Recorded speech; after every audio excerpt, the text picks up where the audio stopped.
Next case, boots on the ground. President Obama considers moving troops closer to the front lines in Syria and Iraq. This as a Navy ship, a Navy warship actually, goes close within 12 miles of those disputed islands claimed by China. Former CIA Director James Woolsey is with us. I want to start with this whole idea that maybe we're beginning to push back. Maybe boots on the ground in Syria, definitely a warship sailing next to the Sprattlers. Is this the beginnings of pushback, James? Well, maybe. It's not much of a push so far, but on the other hand, they were sort of negatively pushing, as in that's pulling called a away retreat, James. Before. Yeah, called a retreat. And if you look at the air war, so to speak, back during the first Gulf War, we flew hundreds of sorties a day. At the beginning of the second Gulf War, we flew, in some cases, thousands of sorties a day. We're flying an average of 8 sorties a day here.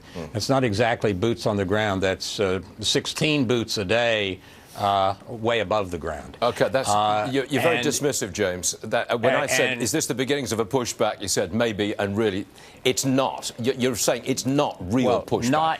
Not yet, but there are at least some indications that they may be thinking of using force effectively, and that would not be without risk.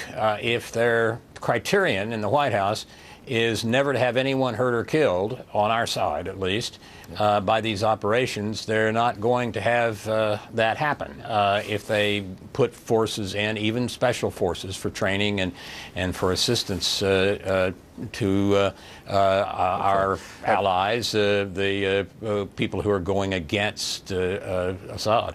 Can I just reverse the argument for a moment? President Obama says Vladimir Putin is going to be bogged down. He's into a quagmire. I don't think he's used the word quagmire, but he's going to be bogged down. Now, today, Russia's finance minister said their reserve fund is going to be out of money, completely out of money, next year. Does that suggest that maybe there's merit to the president's argument? Putin's bogging himself down? There'll be merit to the president's argument if he helps bog Putin down, because what we really want is Russia not to stick its nose into all sorts of things in all sorts of parts of the world. They have this nasty habit of wanting to conquer places like Ukraine and Georgia and so forth once they stick their nose in.